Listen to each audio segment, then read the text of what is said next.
Eh bien bonjour, bonsoir, j'espère que vous allez bien, c'est Flo et aujourd'hui on se retrouve pour parler des spoilers du chapitre 420 de My Hero Academia. Petite information avant de commencer, cette vidéo je la tourne en extérieur, donc si vous allez entendre des bruits environnants, des bruits d'oiseaux, etc., c'est tout à fait normal. Et j'espère que ça vous dérangera pas trop non plus, j'essaierai de camoufler ça avec donc une OST à côté, etc., avec ma voix aussi par-dessus, j'espère que ça sera pas trop excessif. Du coup c'est parti, avant que la vidéo ne commence, n'oubliez pas de vous abonner à la chaîne pour me soutenir, etc.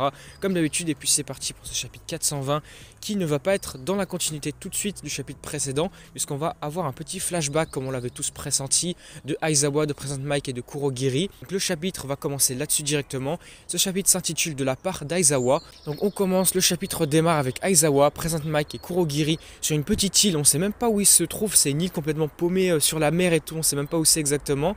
Donc on va voir Present Mic qui va tenir Kurogiri par la chemise et va lui dire de se réveiller. Il dira que le cadavre de Shirakumo ne devrait pas avoir été modifié comme ça et va s'apprêter à même le frapper carrément alors que ses yeux deviennent larmoyants.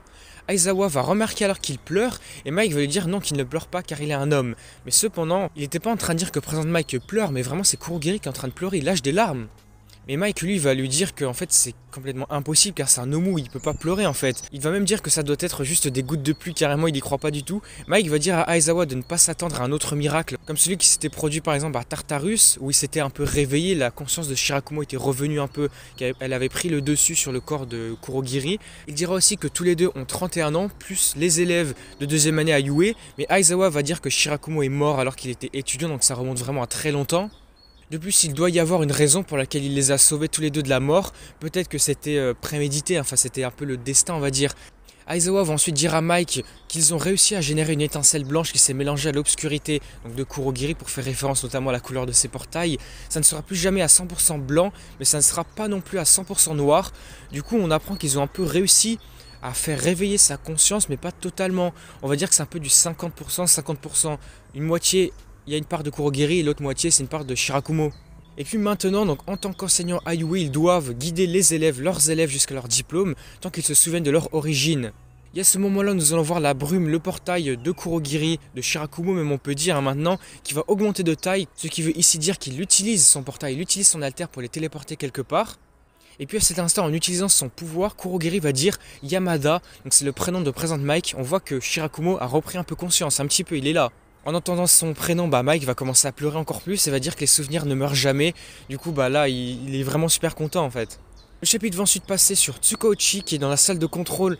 Nous allons voir Aizawa qui va lui demander, par notamment les systèmes de communication, si Monoma peut toujours se battre, est-ce qu'il est encore là, pour par exemple utiliser l'alter de Kurogiri, ici l'alter de Shirakumo, pour éviter que ce soit lui qui l'utilise, pour peut-être ne pas le fatiguer. Mais Tsukauchi veut dire qu'il ne peut pas car il s'est cogné la tête et est maintenant inconscient. Du coup Monoma c'est ciao, en tout cas il aura rempli son rôle, il aura été vraiment très important, notamment pour avoir aidé Aizawa à maintenir Shigaraki, à faire en sorte qu'il n'utilise pas ses alters à Yue. Mais du coup dommage, il sera pas là pour la suite. Aizawa demandera alors à Tsukauchi combien de héros, combien de personnes sont encore là, combien de personnes peuvent encore se battre sur chacun des champs de bataille. Nous allons revenir cette fois-ci du côté de Aizawa qui est en train d'arriver dans l'abri souterrain avec les civils et va dire à Ectoplasm que maintenant ils peuvent utiliser les portails de Kurogiri.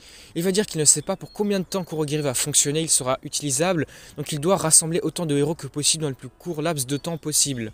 Donc on l'apprend ici, il a demandé si Monoma était capable de se battre pour pouvoir remplacer Kurogiri. Shirakumo en tout cas s'il venait à ne plus se réveiller, en tout cas à se rendormir, mais finalement donc on voit qu'ils n'auront qu'un laps de temps très court. À travers les différents civils et les différents personnages, on va voir Death Arms, donc un des premiers héros qu'on avait vu dans My Hero Academia. C'est notamment un des héros qui avait dit bon j'arrête de devenir un héros à la suite de tous les événements qui s'étaient passés, notamment avec Dark Deku, etc. Tous ces moments-là. Et donc on voit que Death Arms, donc ce personnage-là, se porte volontaire pour aller se battre. Et un autre héros aussi est là. Et là, ce héros, justement, on va voir qu'il ne s'agit ni plus ni moins que Astro, un héros, un personnage de Barrage. Donc c'est le manga précédent de Horikoshi. Donc là, c'est super intéressant de voir ça. Il a fait un petit clin d'œil à son propre manga, c'est super cool. Nous allons également voir le civil qui ne voulait pas laisser Deku entrer à Yue, qui va enlever sa chemise, enlever son t-shirt et va le donner à Aizawa, lui demandant de l'utiliser pour soigner la blessure d'un héros. Donc ok, c'est intéressant de voir ce point de vue-là, de voir ce personnage changer concernant les héros. Nous verrons également plusieurs autres personnages, plusieurs autres civils qui vont faire de même et Aizawa va les remercier pour leur geste. Nous verrons également ensuite Tsukuyoshi qui va dire que la bataille de Takoba n'est toujours pas terminée. On voit les héros qui se battent toujours contre les vilains. En parlant justement de la bataille de Takoba, nous allons passer ensuite à ces événements-là. Le chapitre va changer d'endroit, donc allant à Takoba. Nous allons voir Ghastly qui est toujours là en train de combattre Sero, Sato, numéro 13 et d'autres héros. Tout semble perdu à ce moment-là, mais soudainement on a Tokage, Kamakiri, Ectoplasme et d'autres héros qui arrivent à travers les portails de Black Mist, de Kurogiri. Bon, pour ceux qui ne savent pas, Tokage, Kamikari, ce sont des élèves de la seconde B. Moi aussi, je ne me rappelais pas vraiment de leur nom, mais en tout cas, ce sont des héros de la seconde B.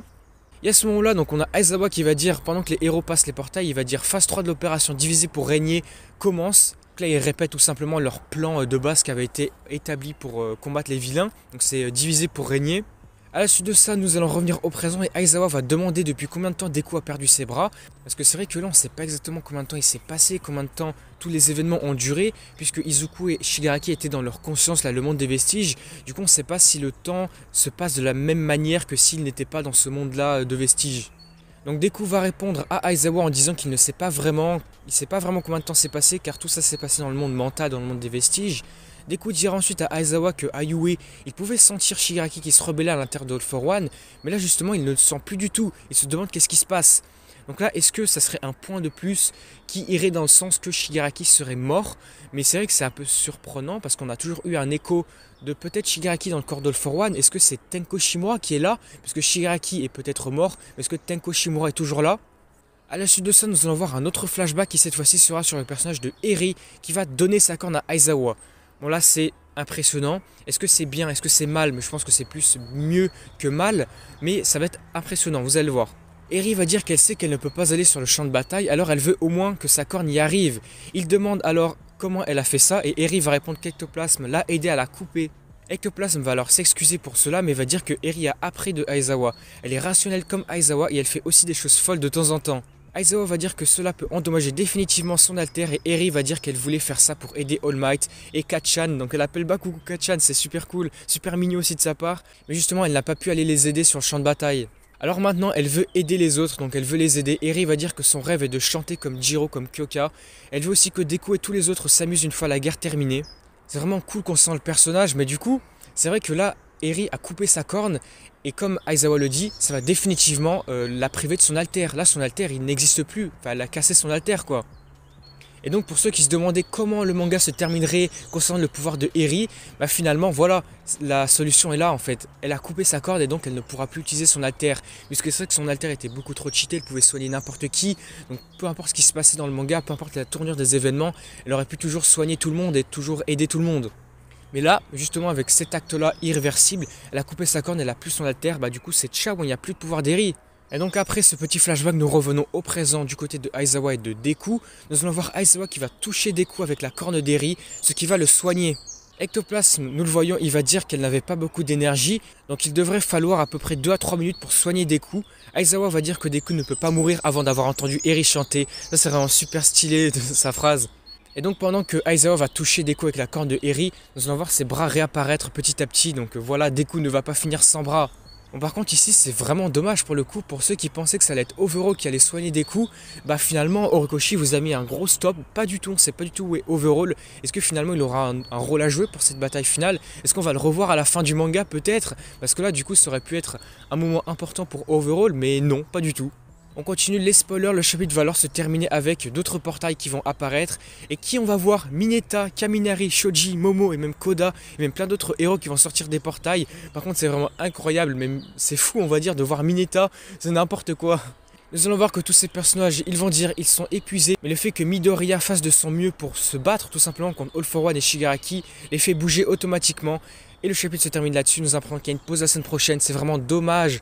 Non, on aurait voulu voir la suite directement la semaine prochaine, mais Horikoshi fait une petite pause. Bon après, vu ce qu'il nous a lâché la semaine dernière et même cette semaine, c'est vrai que le chapitre aurait été moins intéressant, mais tout de même très intéressant.